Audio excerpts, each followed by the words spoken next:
Good morning student, welcome again in home science class. बच्चों, previous class में हमने vitamin A के बारे में पढ़ा था। आज हम विटामिन डी के बारे में पढ़ेंगे। विटामिन डी वसा में घुलनशील दूसरा मुख्य विटामिन है। यह विटामिन भी वसा में घुलनशील है, तो हमारे शरीर के अंदर यह लंबे समय तक वसा में घुलकर पड़ा रहता है।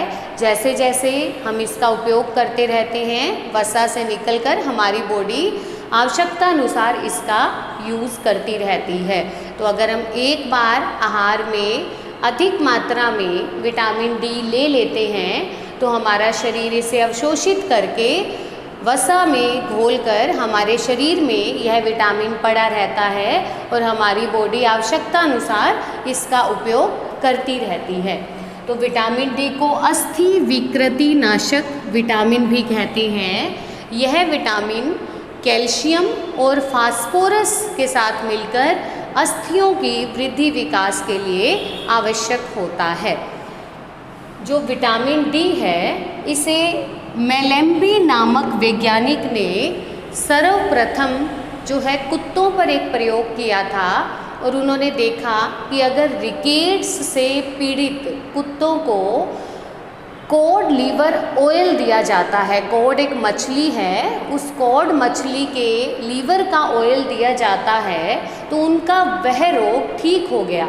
लेकिन मेलेम्बी वैज्ञानिक ने तब कॉड लिवर ऑयल से विटामिन डी को अलग नहीं किया था, जबकि मैकोलम वैज्ञानिक एक आए, उन्होंने कॉड लिवर ऑयल से विटामिन डी को अलग करके और इसकी खोज की थी। तो विटामिन डी की खोज मैकोलम नामक वैज्ञानिक ने की थी।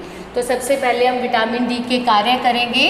कार्यों में इसका मुख्य कार्य है कैल्शियम तथा फास्फोरस के अवशोषण में सहायक।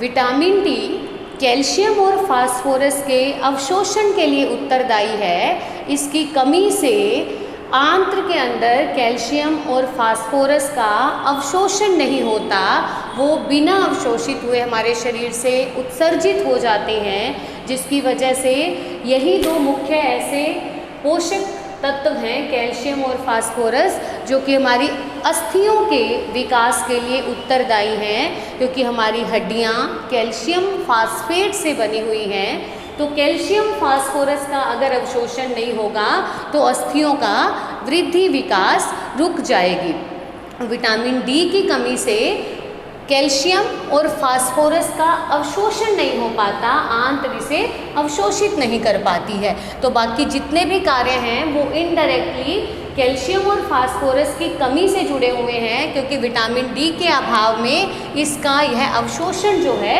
वो नहीं हो पाता है। नेक्स्ट आता है अस्थियों के निर्माण में सहायक।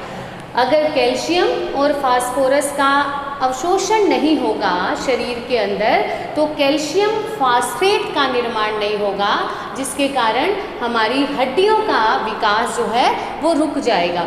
विशेष करके जो ग्रोथ पीरियड होता है, जो वृद्धि विकास का समय होता है, अगर उस समय विटामिन डी की कमी रहती है तो शरीर कैल्शियम और फास्फोरस को भी अवशोषित नहीं कर पाता, जिसके कारण अस्थियों का निर्माण नहीं हो पाता।